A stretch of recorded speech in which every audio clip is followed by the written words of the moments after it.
When Travis returned to the court earlier this week, his coach didn't intend to play him for extended minutes, but could not deny his impact on the court, leading to a 31-minute, 8-point performance in his first game back. In Indiana's loss against Iowa, Yogi Ferrell finished with 11 points, 3 assists, and 2 rebounds. But it's not this productivity in the box score that's his or his coach's main focus moving forward in the season. Instead, it's Ferrell's leadership mindset in order to help his team bounce back from these losses and move forward as one cohesive unit.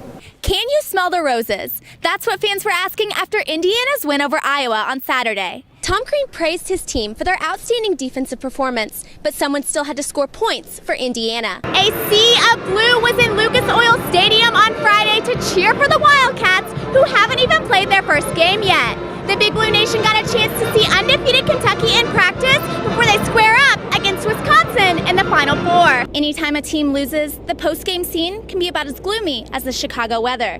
But while it was tough to find smiles in the Indiana locker room after their loss to Wisconsin, there was a sense of motivation for what's next for the Hoosiers. Indiana certainly didn't seem to have any tournament jitters against James Madison, especially freshman Yogi Ferrell, who was just 4 assists and 2 rebounds shy of a triple-double. Just before tip-off in Chrysler Arena, a slogan decorated the video board: "Nothing given, everything earned." And while this slogan was directed towards the home Wolverines, the Indiana Hoosiers took this message and used it to propel them to their first outright Big Ten championship in 2 decades. Butler's 23-point win over St. John's wasn't an easy game, despite the lopsided score. Instead, the Bulldogs were forced to show their physical toughness to fight for each possession, rebound, and basket. It's February in league play, and both teams have something to play for, something significant. So I think emotions are certainly escalated. If you watch college basketball throughout, there's other games that there's technical fouls and fouls called like they were tonight. So you just, like Coach Holman said, you just have to adjust. In the post-game press conference, both head coaches alluded to one key factor that Butler had in this game, but St. John's simply did not. And that factor is a mixture of toughness and composure, and it's something that the experienced Bulldog team knows is all too important at this time in the season. Even if you play well, you're going to be fortunate to win here. And if you don't play well, which we clearly did not, and you lose your poise and composure, you got no shot. It's a very physical, very tough league. Every team you play from 1 to 10 is never going to give in. They're never going to just roll over and let you win. So you've got to have toughness anytime you step out on the court, and if you don't, you're going to get exposed. We can't look too far ahead, just taking it game by game, and we can't be worried about not doing this and not doing that. Instead, just being aggressive and attacking every game.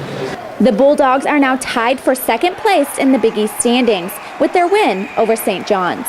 From Hinkle Fieldhouse, I'm Jessica Wimsatt.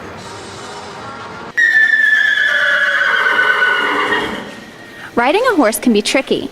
First, you have to groom the horse, mount it correctly, hold on tight, and give the right commands. But what if you had to do all of that with no sight? Impossible, right? Well, tell that to the students at the Indiana School for the Blind and Visually Impaired, who spend every Friday morning at Agape Therapeutic Riding Center conquering the impossible. I closed my eyes and I got real wobbly and I thought I was going to fall off the horse. So 2 times, briefly, I opened my eyes to kind of catch my balance, and I thought, wow, I can open my eyes. They can't. They just forge through anything and everything. They forge through it, and they do it. What was going through your head the first time you got on a horse? This is the first time I'm riding a horse without a saddle. I don't know if I should be nervous or excited. So what did you decide, nervous or excited? A little bit of both. Dusty here is one of the specially trained horses at Agape, used to promote physical, mental, and emotional healing. But that healing doesn't stop here, as therapeutic riding is quickly becoming a trend and an alternative to traditional therapies and medicines. It's not about, we want to have them learn how to ride a horse. It's what kind of social skills can be taught while they're on that horse. And when you have them on their horse, you have their attention. You know, that rhythmic movement when you're riding a horse is very soothing, and so they really will focus very well and listen. And anytime a kid is enjoying what they're doing, their learning curve goes way up. It relaxes me. It relaxes you. That's good. Yeah. Does it do anything else? It makes me happy. The students at Agape mentioned learning life skills like courage, communication, and leadership, but not one of them mentioned conquering the impossible. Little do they know, that's exactly what they're doing. From Cicero, Indiana, I'm Jessica Wimsatt.